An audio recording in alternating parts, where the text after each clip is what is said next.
Good morning, CG 132 to a very cold morning. Be careful, we are traveling. Already been out on the roads and they are very slick today. This week we cover, let's see, authentication and account management, which is a great introduction to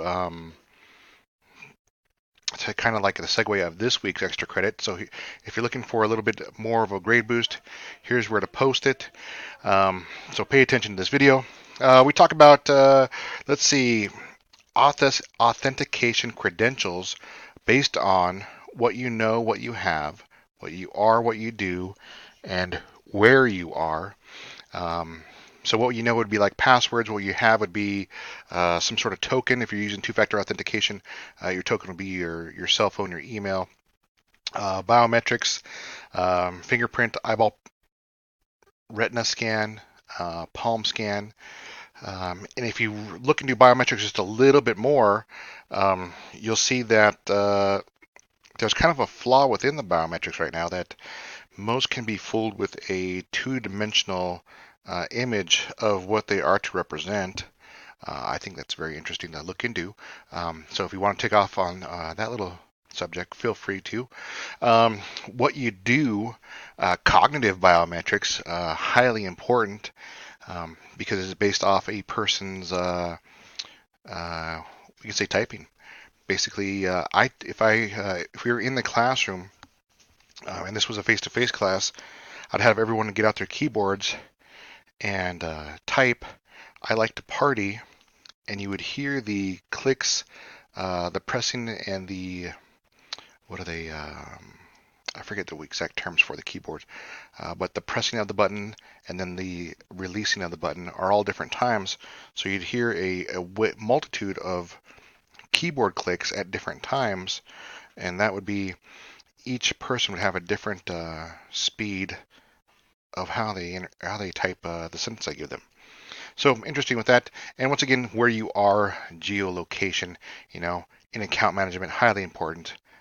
People in, I guess, China shouldn't be able to log on to your system based on their IP address or yeah, their IP address, maybe Windows, OS, things of that nature. We look at what else is in this chapter? Single sign-on. Um, we used to use a lot. Actually, it's actually becoming more single sign-on. I think I can probably bring one up for you here. Um, maybe. No, that's not what I want.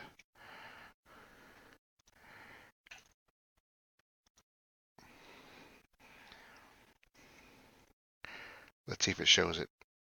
There we go. Sign in with NVIDIA. I could use either my Facebook or my Google account to log in and access my NVIDIA drivers and update my NVIDIA driver. Um, so that would be a single sign-on using trusted, um, something trusted to gain access to another entity. So we'd use uh, Facebook trusted to access NVIDIA um, account. And let's see, Google, Facebook, um, Microsoft accounts, your live accounts. There are a lot of them out there, and they do retire. If you look at the projects, you'll actually see that the single sign-on that we use for this chapter has been retired. So make sure you look at and evaluate other single sign-ons that are out there. You definitely interact with them a lot when you see them. Let's see, we have. Okay, so that leads into our discussion for extra credit. I think we've covered enough to where we can start to email guests. Um, so what we do for this extra credit, um, you will want to think of a company. We could use Target, and we're just going to, before we even start to look on the internet, bring up Notepad. There's some homework I was working on. So let's go for a Notepad. So we're saying, okay, so my company is Target. Um, Target. I assume that they are target.com. So then if I were to come up with emails, I could say, okay, an email could be a first name dot a last name at target.com. Maybe we start to put in variations of John Smith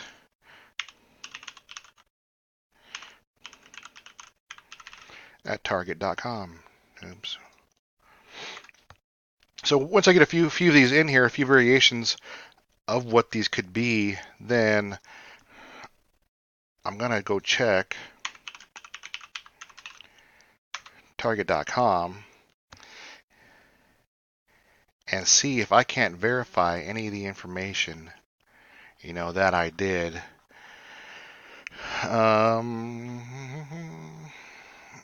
More. Advertise with us, subscriptions. See if we can't find a contact us and advertise.